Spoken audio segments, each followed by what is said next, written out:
हाँ, जो बाकी सब खाबे खा गए हैं, सब ने अपनी तनख्वाह बढ़ा ली है, उसका कोई जवाब नहीं देता। उनके पास यानी वो चिकन वगैरह उनको कच्चा दे देते थे, वो उनका शक्ति उनको बना देता था इस तरीके से। दोपहर का खाना वो 3 बजे खाने आते थे, तो हमें पता है, और ये एग्जैक्टली उनके थे।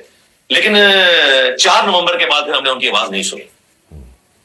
4 नवंबर हाँ, वही वाली बात जो पब्लिक में मशहूर थी कि 4 के बाद शायद उनको अंदर कर दिया।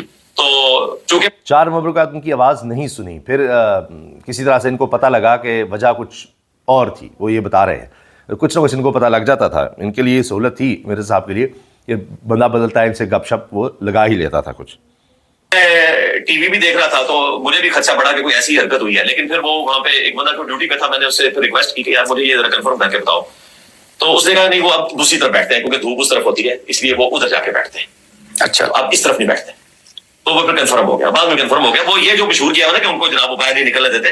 फजर के बाद ये एसओपी है, हर बंदे की चक्की खुलनी ही खुलनी है, इसको कोई बंद कर ही नहीं सकता।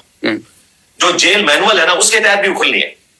यानी चाहे उसने बाहर निकल के मुशक्कती से पॉलिटिकल गुफ्तगू भी करनी है, तब भी वो चक्की जरूर खुलनी है, उसका राइट है। ये मसला उनको होता है कि बाहर गुफ्तगू ना जाए, यानी ये कोई सियासत का हेडक्वार्टर ना बने। ये मैं उनकी बात करूं। तो ये धूप की वजह से गए थे कि आपकी वजह से दूसरी तरफ? नहीं, मैंने तो कोई बात ऊंची आवाज से करनी नहीं होती थी। नहीं, नारा मारा हो शायद। नहीं, वो तो मैंने एक अच्छा, तो कोई यानी कभी कोई खास जुमले नहीं, कोई खास, बस यही अगर मैं वहां से आवाज उनको लगाता ना, तो वो सुन सकते थे। लेकिन सारा ये अनएथिकल होता, तो मैंने जेल का कोई प्रिंसिपल तोड़ना तो नहीं था। वैसे भी इंजीनियर साहब बहुत बड़े नाक़िद समझे जाते हैं खान साहब के, तो कहते हैं कि मैं इतनी ऊंची आवाज़ लगाता तो जेल में उनकी खिलाफ वर्जी हुई थी, उन्होंने भी आके इनको कहीं और शिफ्ट कर देना था, पर जेल वालों ने। एक दफा ये हुआ कि मेरे आने से पहले वो जो बिशप साहब थे, उनको काफी ज्यादा खांसी लगी हुई थी रात को। तो वो रात को फिर खान साहब को आवाज आती थी, तो वो उन्होंने बिशप साहब ने खुद बताया कि जी आपके आने से कुछ अर्सा पहले मेरी चक्की उन्होंने यहाँ से शिफ्ट कर दी थी। खांसी की वजह से खान साहब को रात को नींद नहीं पड़ती थी, तो अब मेरी खांसी बेहतर है, तो आप आए हैं। तो वो चक्की खाली करवा के उनको दोबारा वहां पे शिफ्ट कर दिया। फिर हम 3 लोग थे, बाकी जो हमारे साथ जितनी चक्कियां थी 8-8, 9-9 लोग थे। आप जरा इमेजिन करें कि वो क्या मछली बाजार बना होता है। और कभी कोई खास गुफ्तगू आपने उनकी नहीं सुनी? कोई खास नहीं, हाँ भाई, कभी कोई ऊंची कोई बात कर क्रिकेट के बारे में कोई इस तरह की गुफ्तगू आ गई? कोई और बात जो याद आ रही हो या कुछ? नहीं, कोई ऐसी बात नहीं है कि मैं जो मुझे सुनाई दी गई हो।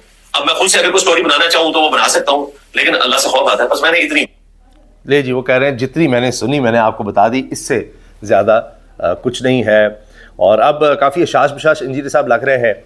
हमारी इतलात ये है कि अब ये कुछ मोहतात ज़रूर होंगे अपनी गुफ्तगू में, और अल्लाह करे कि ऐसा हो, क्योंकि जिस तरह की गुफ्तगू करते रहे हैं, मुतनाज़ा तरीन गुफ्तगू करते रहे बुजुर्गान ने दीन के बारे में दीगर हवालों से, और इस्लामी नज़रियाती कौंसिल को भी बीच में आना पड़ा। तो अब लगता यह है कि ये कुछ ना कुछ ज़रूर मोहतात होंगे। हमारी इतलात यही है। बहरहाल देखते हैं ये क्या होता है।